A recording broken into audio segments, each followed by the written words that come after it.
এটা আমাদের কাছে অনেক বড় আস্থা। কিন্তু আগামীকাল থেকে, আজকে থেকে মাধ্যমিক পরীক্ষা শুরু হয়েছে। মাধ্যমিক পরীক্ষার যাতে কোনো রকম অসুবিধে না হয় সেটাও কিন্তু আমাদের দেখার,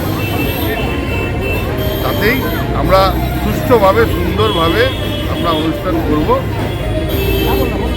আর এই মুহূর্তে শুধু সালকিয়া অঞ্চলে নয়, পার্শ্ববর্তী জেলা এবং বাংলায় ছড়িয়ে পড়েছে মায়ের আশীর্বাদ। তাই বড় মা আমাদের সুখ দুঃখ কষ্ট প্রেরণা, মাথা ঝুঁকে একবার অরবিন্দ রোডে বড় মার কাছে যেতে হয়। মাননীয় মুখ্যমন্ত্রী মমতা বন্দ্যোপাধ্যায় তিনি নজরবন্দি রেখেছেন, প্রশাসনের সাথে কথা বলছেন দিবারাত্রি, কালকে যেন সুষ্ঠুভাবে হয়।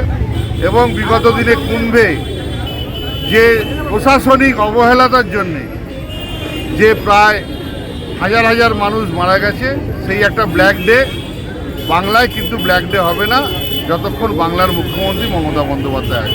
প্রশাসনিক স্তরে কি কি দায়িত্ব নেওয়া হয়েছে? প্রশাসনিক স্তরে 100% সর্বস্তরে একদম মা বেরোনো থেকে বাধাঘাটের পবিত্র গঙ্গায় স্নান করা ছাড়া তার পরের দিনকে সরোয়ানা পুজো করা এবং মানুষকে বাড়ি ফেরত পাঠিয়ে দেওয়া।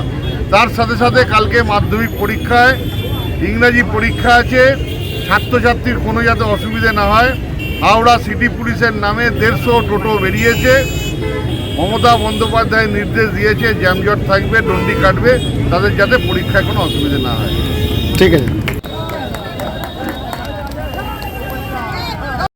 আমাদের প্রোগ্রাম ছিল, যারা উপোস করেছিলেন, কিসের উপোস? মায়ের সানাত্রার মধ্যে শীতলা যারা মা। ভক্ত ছিলেন শীতলা মায়ের, ওনাদেরকে আমরা শাড়ি গামছা আজকে দিয়েছি। কত মানুষকে দিন? প্রচুর ভক্তকে দিয়েছি।